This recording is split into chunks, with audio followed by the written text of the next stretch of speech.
Hello and welcome to Gulf News Straight Bat. So, Pakistan were probably still in shock that they made it to the semi-finals of the T20 World Cup after they lost the two opening games. A week ago, it looked like they were going to do their usual trick of choking when it counts the most, but they faced New Zealand today in the last four in Sydney, and they won by 7 wickets to book their spot into the final. Ashfaq, congratulations. What did you make of that performance from the team today? Thank you, Imran. Pakistan is not in shock. New Zealand is in shock. Let's put it this way. Shell-shocked, actually. Yeah, they are shell-shocked, actually, today. Because I saw it for the first time. The New Zealand was outclassed in all the fields. I mean, they couldn't even field today. That's their strongest point. They dropped 2 catches. They dropped Babar Azam on 0, and that took a heavy toll on them.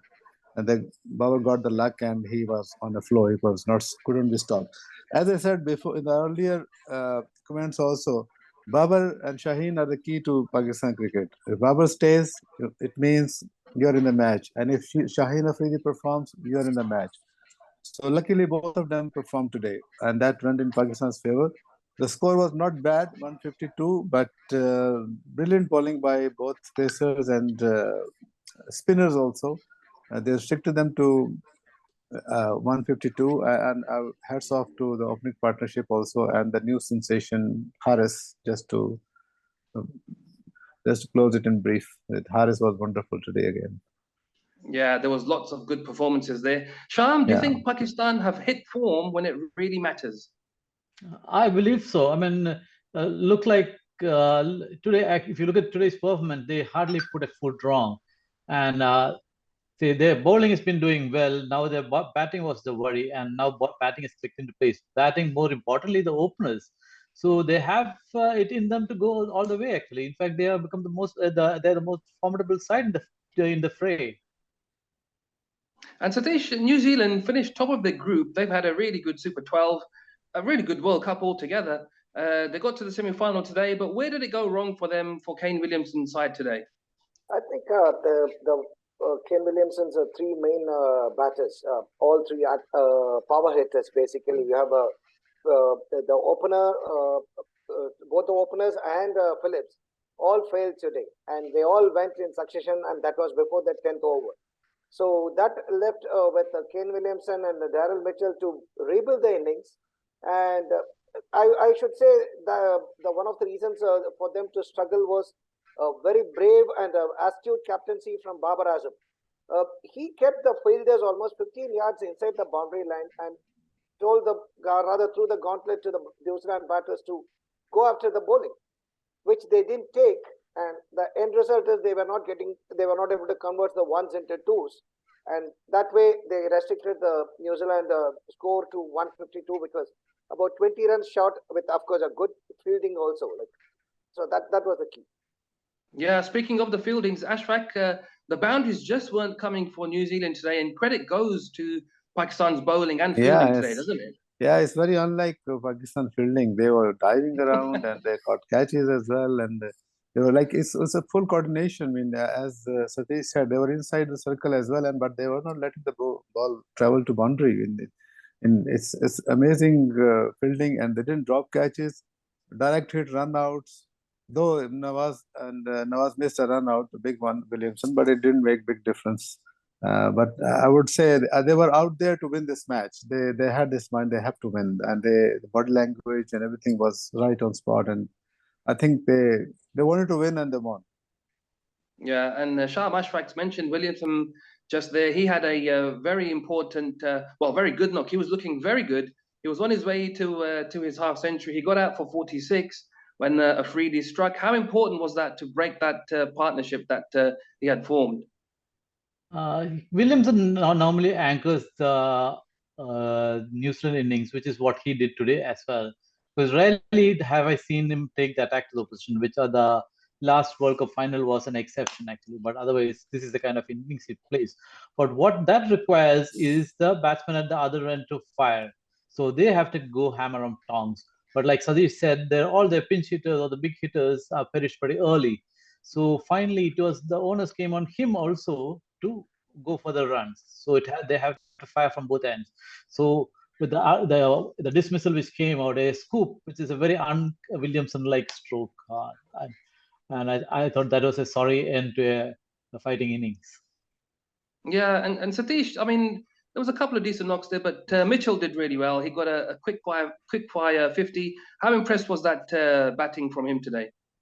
It was good. 150 of 35 balls. Yes, it was about 150. That's 150 strike rate is a par for the course on in any T20 game. That's where they missed it. Had somebody gone, one person gone 200 plus at that point of time, maybe Jimmy Neesham, who was also not getting his timing. So that would have given them another 10 more runs to 15 more runs, which would have made the total that much more formidable, because 160 plus 165 would have been a lot bigger total than 152, which was, I think the opposition will think that, yes, we can achieve it with some good strike, so we will go for it. So, but 165 needs a bit of a extension. That's where they failed.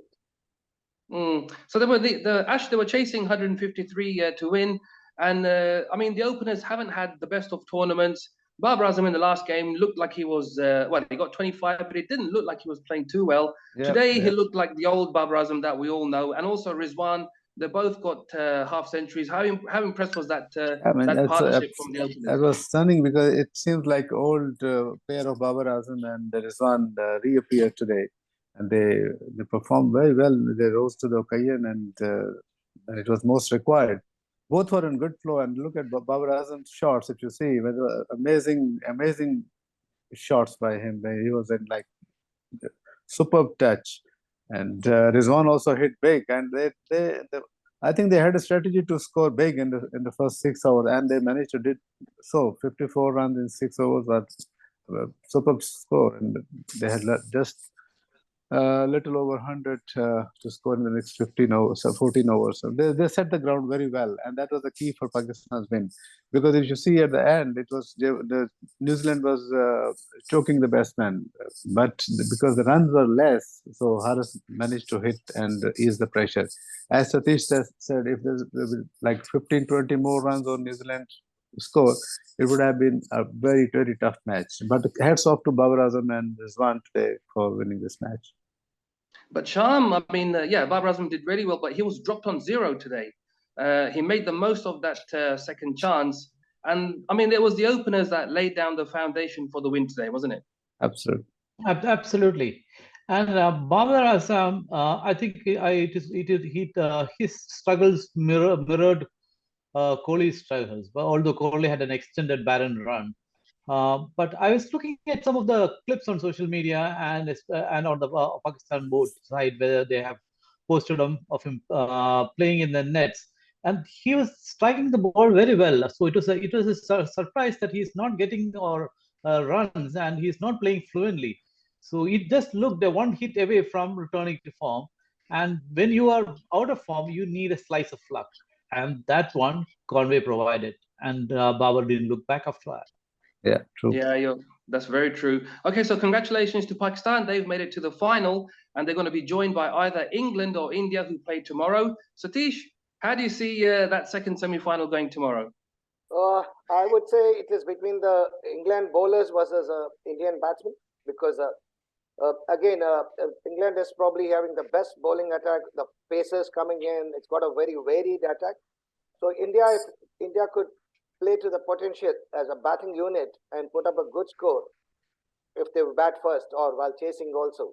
So it's going to be a tussle between the Indian batting versus the famed Indian batting versus the famed England bowling. That's what I would say, because both of them have a reputation and they have to live up to that.